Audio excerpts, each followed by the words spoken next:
আসসালামু আলাইকুম। আমি আকসার আহমেদ, আকসার সফটওয়্যার স্ট্রাইকার।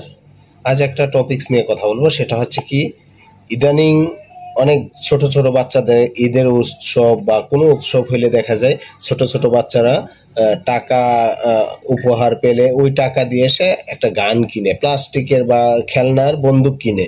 খেলনার বন্দুকের মধ্যে ছোট ছোট মারগুলির মতো এক ধরনের গুলি পাওয়া যায়। এই গুলিগুলা তারা ইউজ করে একজন একজনের বন্ধুর দিকে তাক করে গুলি ছুড়ে। ঠিক আছে, এটা তারা করে আনন্দ পায়, মজা পায়। হ্যাঁ, কিন্তু এতে করে যেটা ক্ষতি হয়, অনেকে দেখা গেছে কানের ভিতরে এই গুলিগুলা ঢুকে যায়। হ্যাঁ, এটা মারাত্মক একটা ক্ষতি হয়। আর ইদানিং আমি আজকে ঈদের পরে প্রথম চেম্বারে আসছি, আসার পরে আজকে দুইটা রুগী পেয়েছি। দুইটা রুগী একই কন্ডিশন। তারা হচ্ছে কি, ওই গুলিগুলা এসে চোখের, রাবারের গুলিগুলা এসে চোখের মনিতে লাগছে, লাগার সাথে সাথে চোখ রক্ত জমে গেছে। রক্ত জমে চোখ লাল হয়ে গেছে, অনেকে কর্নিয়া নষ্ট হয়ে গেছে।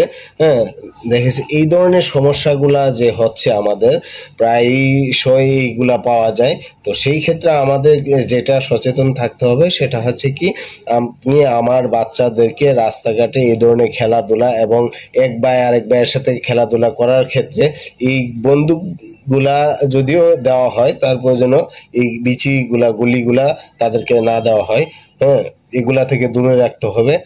যেই সব খেলনার কারণে বাচ্চারা একজন একজনকে আঘাত করতে পারবে, যার কারণে জীবনে একটা ঝুঁকি হবে, নষ্ট হয়ে যাবে, চোখ নষ্ট হয়ে যাবে বা অন্য অঙ্গ প্রত্যঙ্গ নষ্ট হয়ে যাবে, ওই ধরনের খেলনা দেওয়া যাবে না। হ্যাঁ, এবং যদি ঘটনাক্রমেই আপনার চোখে এই ধরনের সমস্যা হয়ে যায়, তাহলে আপনার বাচ্চাকে চোখটা বন্ধ করে একটা কস্টিপেসে বা ব্যান্ডিজ করে দ্রুত নিকটবর্তী চক্ষু হাসপাতাল বা চোখের ডাক্তারের কাছে দেখাইতে হবে, শরণাপন্ন হতে হবে চোখটা বাঁচাইতে হলে।